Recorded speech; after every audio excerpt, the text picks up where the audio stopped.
Your sodding parents cook for you. They clean up your plates. They pick up your slop.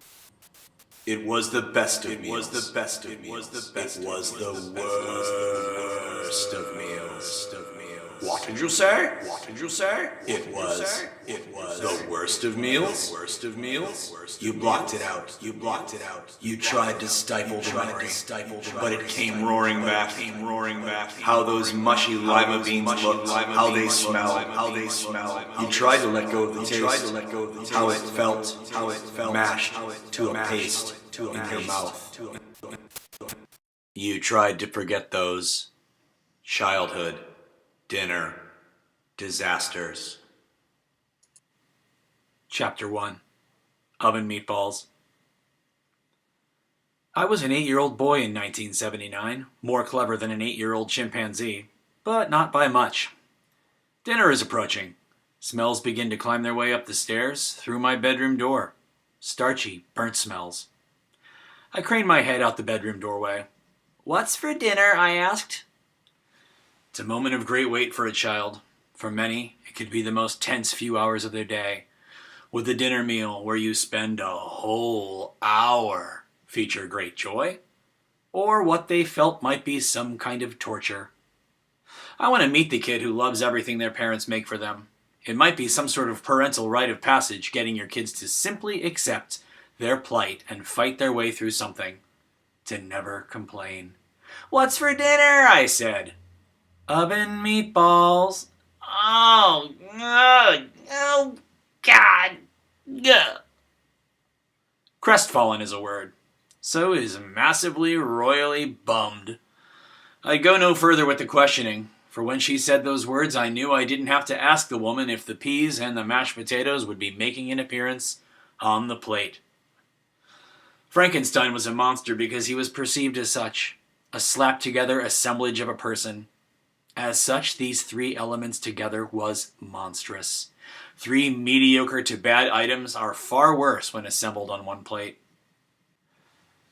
If this meatball was served with, say, macaroni and cheese, I'd find this dinner far more palatable. If the mashed potatoes were served with pot roast, again, a major decrease in my revulsion. But 3 rather bad things on the plate at once? 3 at once?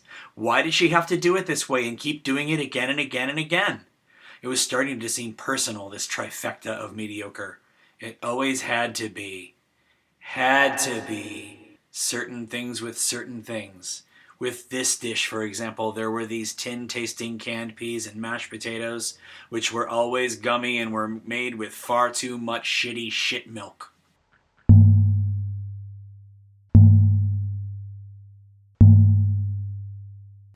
I sat across from my sister in my usual position at the table.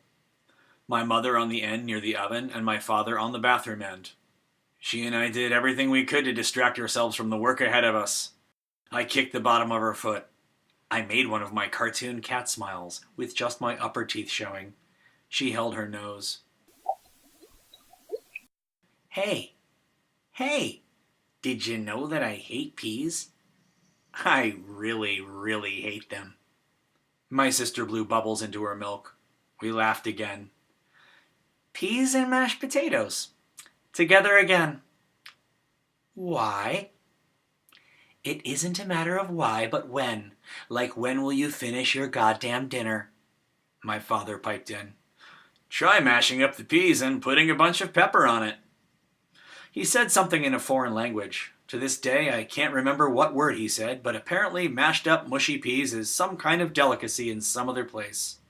He leaned over my plate and mashed some of the peas on my plate into a flattened mass. Then he went to town on his own food. My father piled all 3 items high on his fork. First he stabbed some meatball, then a swab of mashed potatoes, which was perfect at picking up the peas with. Shepherd's pie had turned the corner and come back again. That's why the peas and mashers were there on the same plate. For piling purposes.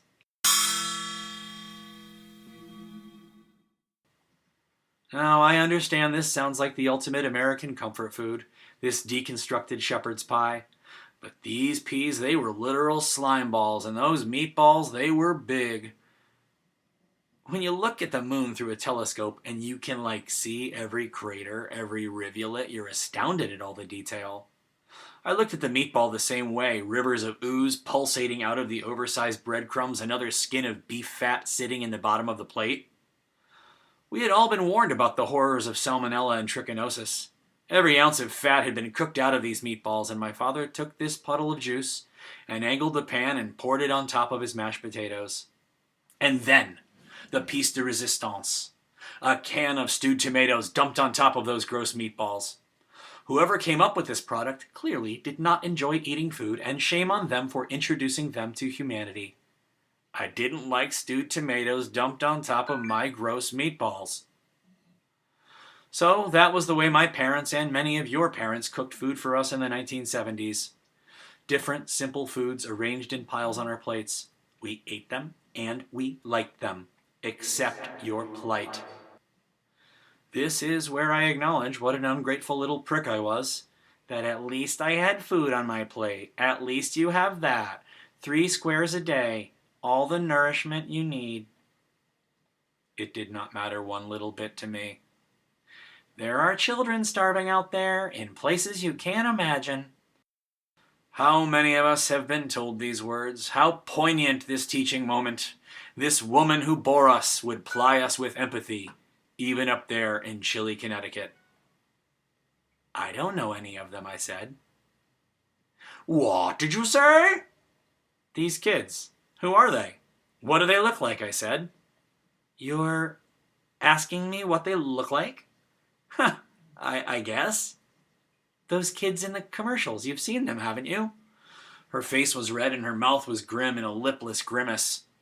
I hardly recalled the commercial she referred to. That type of thing was gloomy and didn't stick all too well with a boy like me. And there was no prize for entering. A calligraphy set would not be included with purchase. To my mind, finishing my canned peas wasn't going to help these people any. Is there any way I can send them my meatball? My parents' eyes met across the table. They were more in love than ever before. Time to stonewall. You'll eat what's put in front of you, mister, she said with great finality. She only wished the meal would end. She daintily tapped her last 2 peas up with a small dollop of potatoes. Had I been clever enough, there would have been a retort of some sort. It didn't even dawn on me to ask for something else. You'll eat what's put in front of you, indeed. If only I had the gall to request a different meal. Mother, I do not find this meat ball to my palate's liking. Everyone knows that ground beef exists in its perfect state as a cheeseburger. I know what you're thinking. What about ketchup? Just slather your dinner in that. That's how I get my children to eat. Well, a sauce that finishes simple New England fare like this wasn't Heinz. Frankly, 8-year-old me would not have thought to ask. The condiment for this dish was simply mental toughness. You just deal. You don't complain. It won't get you anywhere, even if anywhere was better than the plate in front of you. It was 1979 in small-town New England. I had never even seen a taco. Chinese food tasted like barbecue sauce. We ate meat and potatoes in New England.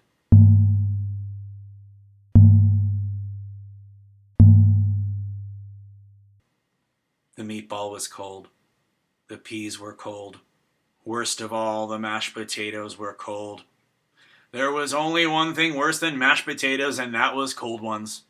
Why hadn't I learned? What was my problem? Put some butter on them like Dad. Mush it together on your fork like Uncle Gary. Pinch your nose like my sister across the table from me. She was just a baby still. There was no way I'd finish. It was hours until bedtime. I hated the moment I was in. Kids, finish, or there won't be any TV. My stomach dropped. Clumsy a thread as this was, she had a little bit of traction with it. But I wasn't that addicted, I swear I wasn't. Well, television was pretty well integrated into my life during my younger childhood. Directly after school and directly before bed, day after day, an hour and a half under those harsh fluorescent lights of my brown and tan kitchen was not quite as entertaining as 90 minutes of Star Trek or The Muppet Show. I didn't resent her. I understood she had to pull out all the stops. Sure, I was addicted, but my hand would move no further toward my fork. I had moved my food around the plate in such a way as to suggest the food might be done. I was praying they weren't really paying attention, that enough of the plate was showing. 2 peas rode the edge of the plate over here, mashed potatoes artfully spread into a thin sheen along the base. Some of the meatball hiding under a couple of tufts of mashed potatoes on the other side. If they set me free, cut me loose from this meal, I might go into the other room and play Atari for a half an hour. Nice try. Eat it all. Oh, aren't I done? Look at my plate. I'm just sort of, maybe just about there. Eat your peas. You know why. Strong bones. Eat all your peas. And those runny mashed potatoes. And the meatball. Growing boy. Notice I didn't say meatballs plural? I was given 1 extra large size meatball and that was it. A running, oozy baseball of meat.